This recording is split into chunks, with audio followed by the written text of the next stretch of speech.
Ал кішкентай бүлдіршіндер, бүгінгі алтын қақпа атты интеллектуалды ойынымызға қош келдіңіздер. Бұл ойынымызда осындай түрлі түсті сандықтар беріледі.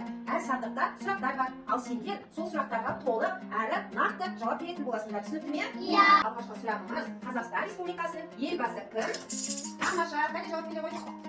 Қазақстан Республикасының елбасы Қасым-Жомарт Кемелұлы Тоқаев. Дұрыс па, достар? Иә. Қазақстан Республикасының мемлекеттік тудың авторлары кім? Тудың авторы суретші Шәкен Ниязбеков. Тудың түсі ортасында сұлулы күн, оның астында қалықтап ұшқан қыран құс. Тудың сабының тұсында қазақтың ұлттық ою-өрнегі нақышталған. Ал достар, келесі сұрағымыз Қазақстан Республикасының мемлекеттік әнұранының авторлары кімдер? Қадырлардың авторлары шоғын жазған Нұрбек Нақтезиев, Нұрсұлтан Назарбаев. Ушқасын жазған Шәмші Қалдаяқов. Қазақстан Республикасының мемлекеттік елтаңбаның авторлары кім деп? Елтаңбаның авторы Жандәурен Әлібек, Нұрсұлтан Назарбаев. Келесі кезеңіміз жасыл сандықтың тапсырмаларын орындаймыз.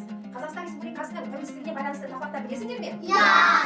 Көк аспанда күн білер, жерімізге нұр төгер, тәуелсіздік күнімен бақыт күні жайнай бер.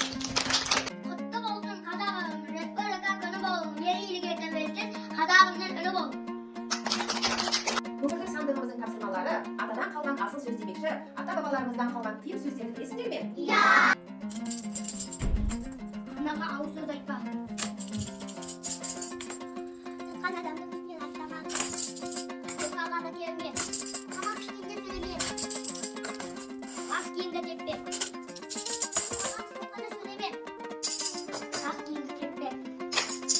Анаға ауыз сөз айтпа. Тамақ ішкенде сөйлеме. Адам қалай есіндеме. Қазақ халқымыздың спорттық ойындарының бірі бәйге ойыны ойнаймыз. Дайынсыңдар ма? Иә!